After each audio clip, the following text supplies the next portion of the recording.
This is the Aputure MT Pro. It is a 1-foot tube light with 36 RGB WW pixels, and we're going to talk about this, but more importantly, we're going to be using it as all the different types of lights you can think of to make things all cinematic or whatever. I don't like using that word, but it sort of gets the message across. And I was kind of inspired to do this by the recent videos that Aputure has been doing about learning more cinematic lighting and doing different techniques rather than just using a parabolic softbox on a cob light and that's it. So gonna quickly talk about the MT Pro as a product, and then we're gonna put it around the place and use it as different types of lights. So it is a 1-foot tube light. It has light on the front. It curves around a little bit, but it's not the entire 3 sides. It has a 7.5 watt maximum output and a 15.5 watt hour battery, so it can last basically about 2 hours on maximum output. It has 36 RGB WW pixels, so just to show you, I've cranked the aperture way down, and when we turn it on, you can see that it's a pretty smooth transition between all the different pixels rather than having blocks of pixels, because it is only 1 foot and has 36 pixels. So that's more than 1 pixel per centimeter. So you can actually get pretty smooth transitions, and they have the built-in effects that utilize that as well. Being an Aputure product, it's pretty accurate as well. It has a CRI of 95, and it has CCT, which is your normal tungsten to daylight range in Kelvin. It has HSI, which is basically you can adjust the hue by degree, where you go from 0 to 360 degrees, which is going to be all different hues. And you also have RGB, where you can adjust the red, green, and blue values individually. It also has all the standard built-in effects like paparazzi and fireworks and lightning, all stuff like that. But do people actually use that stuff? I don't know. I've never really used it. But like I mentioned before, it actually has this as an effect. This is also just what happens when you turn it on, but it also, you can adjust different parameters with that and have it go really fast or really slow, or have all the colors, or have 1 or 2 colors changing. So you have a bit of customization when it comes to that. I just haven't really used it much for that. You can control it with the controls on the back of the device, as well as via the Sidus Link app, which I'll talk about in a bit, and with DMX, if that is part of your workflow. It's not part of mine, so I haven't used it. It has a USB-C charging port and 2 quarter 20 mounts, one on the end and one on the side, so you can mount it either this way or this way on a tripod or light stand or whatever. And it also has magnets, so you can stick it to things. And probably one of the things that sort of makes it worth more than, say, the Amaran equivalent to this is all the stuff it comes with. So it comes with this carrying case, which is pretty handy. And in there, you have this little tripod that it comes with that I don't really use that much, but it's nice to just have if you need it. And what I think is probably the best is the grid. So it comes with the grid that you can just put on, so you don't have all that extra spill, and you can make your light very directional, which I really like, because I use a grid most of the time on my 100D, and I actually quite often use the grid on this as well. It also obviously comes with a USB-C cable to charge it, and it takes about 2 hours to charge from 0 to 100. And quick review, it's pretty good, overall, really good actually. There's just a few little downsides. Now, obviously, because it is not a huge thing, it is not bright enough for some situations. It's a lot brighter than, say, the Amaran, was it the PT2C or 1C or whatever, PT2C, I think. It is brighter than that. And it's, I don't know about the other ones, like their Nanlite, Pavo tubes and stuff like that. I don't know, but it is pretty bright for what it is, but it's not bright enough to do much outside, or even if I was going to put this back on that shelf over there, it's not going to do a whole lot as a rim light compared to a bigger light like I've got now. And probably the worst thing about it, and one of the reasons why I don't really play with the settings all that much, is it takes forever to scroll through things in the menu. So if I want to change the intensity, I go into the menu here, and then I click down on the scroll wheel, and then if I want to turn it down, it just scrolls really, really slowly. All that, and I'm not even at 90%, we're still at 92. So I went from 100 to 92 in all that time. That being said, it can go from 2000 to 10,000 Kelvin. I usually just leave it set on 5600 if I'm in the CCT mode, but it is good that you can change it in that large range and then also have the full RGB. All right, so I'm now just gonna quickly connect it to the Sidus Link app, which is Aputure's light control software. It's gonna do an update.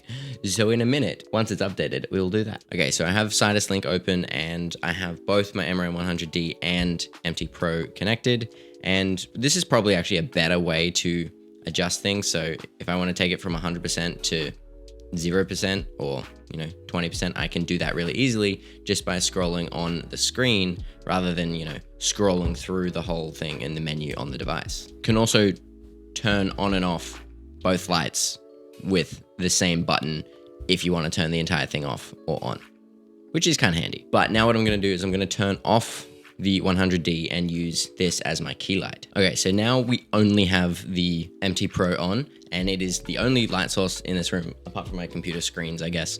But it is now my key light. It is set at 100%.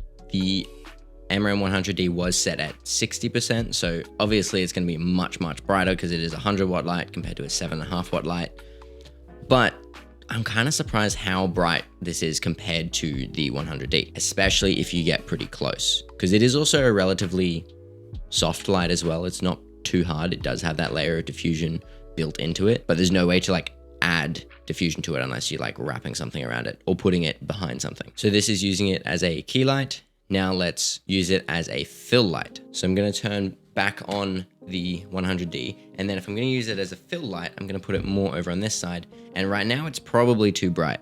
So what I'll do is I'll turn it down. Let's go. So this is completely off. And then if I just turn it up a little bit, it's just going to bring up the shadows on this side of my face. So something around 10% probably be pretty good. The downside here is you can actually see the reflection of my glasses. So maybe this isn't the best spot to put it. Maybe I put it up here or something, but that's using it as a fill light. So I have my key as my main light source, and then this is just filling in the shadows. I could also put it further off to the side, which might change the look slightly, and I kind of like this sort of look. But now if I move it even further back and have it behind me, it'll act more as an edge light, and I'll do that now. Okay, normally you wouldn't put an edge light or a hair light in the shot like that. You'd actually have it higher generally, which I could do, but I just wanted to sort of show you where it's going. And as you can see, it's now lighting sort of this edge of my shoulder, my hair. So it's often called a hair light, edge light, rim light, all those things, basically the same thing. Maybe if I put it higher, it'll light up the hair a bit more, but that is on now 100% because it is much further away. So I need it to be more powerful to have the same effect at a greater distance. And then also what I could do in this case is I have a lamp right next to it that is basically tungsten. So if I turn that lamp on and then if I change the CCT of that, it is now motivated by that lamp, whereas the lamp itself isn't really lighting me. And I would actually, in real life, I would have the MT Pro out of frame. So it makes sense that the lamp back there or the practical would be lighting me, even though it's not actually. But if it makes sense to our brains, we don't really notice it that much then because it seems natural. So what I would do sort of in this situation is actually move it out of frame, maybe higher and off to the side. And then it sort of seems like that lamp there is lighting me when it's really not. So it could be something more like that. Whereas if I turn it off, I actually lose all of the edge here on the side. That light back there is actually getting me a bit, but we make it seem like it's actually lighting me there when it's really not doing a whole lot by using another light. And that's called motivating the light. So we have my practical there, or let's say if I had a window or something like that, you put a light out of frame that does the actual lighting that is just then motivated by the practical, the window, whatever it is, because you want it to seem natural without it actually being natural, because natural light is kind of hard to work with sometimes. So when a cinematographer has done lighting really well, you don't notice that it's been lit and it just seems natural, even if they do have a bunch of lights set up. Also, kind of unrelated, but the app actually has an expanded setting for the CCT. So I can go from 20,000 Kelvin down to 1500 Kelvin. Did not know that before, but there you go. And speaking of practical lights, I could actually just use that light as a practical itself. So I could do something more like that, where now it is the practical light, or it'd be better if I could stick it up on the wall or something like that, but I don't really have anything to stick it to at the moment. But a practical light is just a light that's in the shot. So little tube lights like this, probably not going to be practicals in, things that are meant to look real in a house or if you're doing a commercial or a narrative shoot.